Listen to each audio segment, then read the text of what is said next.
नमस्कार,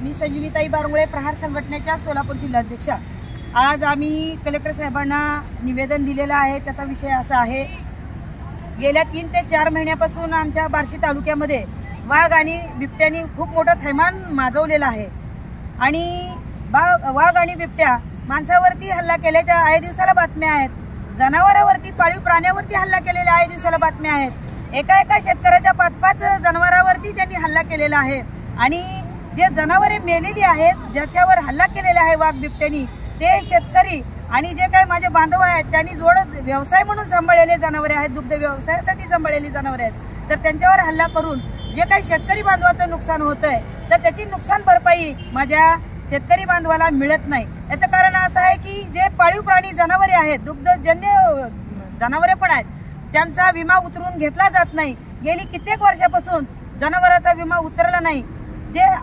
जे शेतकरी बांधव आहेत, आपल्या जनावरांना आपल्या पोटच्या मुलासारखं सांभाळतायत। शेतकरी बांधवांनी एकतर शेतकरी बांधवाच्या पिकाला व्यवस्थित भाव नाही आणि जोडधंदा म्हणून जर पूरक व्यवसाय म्हणून शेतकरी बांधव दुग्धजन्य जनावरे सांभाळत असतील, त्याच्यावरती गेल्या 3 ते 4 महिन्यापासून बिबट्या हल्ला करून त्यांचा प्राणघातक हल्ला करत आहे आणि त्याचं नुकसान भरपाई जर द्यायची असेल तर विमा कंपनीने जनावरांचा विमा काढणं गरजेचं आहे। तरी तात्काळ कलेक्टर साहेबांनी या विमा कंपन्याला तात्काळ आदेश तातडीने आदेश द्यावा आणि त्यांना सांगावं की जे काही दुग्धजन्य किंवा पाळीव प्राणी आहेत त्यांचे तात्काळ विमा कंपनीने इन्शुरन्स काढावा, जेणेकरून माझ्या शेतकरी बांधवांना त्याची नुकसान भरपाई मिळेल। आपण जे सांभाळलेले जनावर दुग्ध जनावर आहेत, त्याच्यापासून आपल्याला दूध हवं वाटतं, दही असावं वाटतं, आपल्याला मिठाई हवी वाटते, पेढ्या असावे वाटतात आणि सगळं जर दुग्धजन्य जनावरांपासून मिळत असेल तर त्या जनावरांची काळजी घेणं आपलं सुद्धा काम आहे आणि शेतकऱ्यांकडे बघण्यात, शेतकऱ्यांच्या नुकसानीकडे बघणं हे सगळ्या प्रशासनानं लक्ष देणं गरजेचं आहे।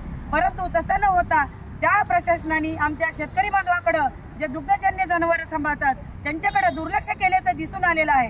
गेल्या 3 ते 4 महिन्यापासून बऱ्याच ठिकाणी 5-5 जनावरे एका शेतकऱ्याचं नुकसान झालंय आणि शेतकऱ्याला नुकसान भरपाई जर मिळायची असेल तर त्यांचा तात्काळ विमा उतरून घ्यावा, हे खूप मोठं गरजेचं आहे। आणि शेतकऱ्यांना न्याय मिळवून देण्यासाठी आम्ही प्रहार संघटना आज रस्त्यावर उतरलोय। तात्काळ या 10 दिवसाच्या आत जर या विमा कंपन्यांनी जनावरांचे विमे जिल्हाभर शेतकरी बांधवाचे जनावरांचे विमे नाही काढून घेतले तर आम्ही विमा कंपन्या फोडल्याशिवाय राहणार नाही।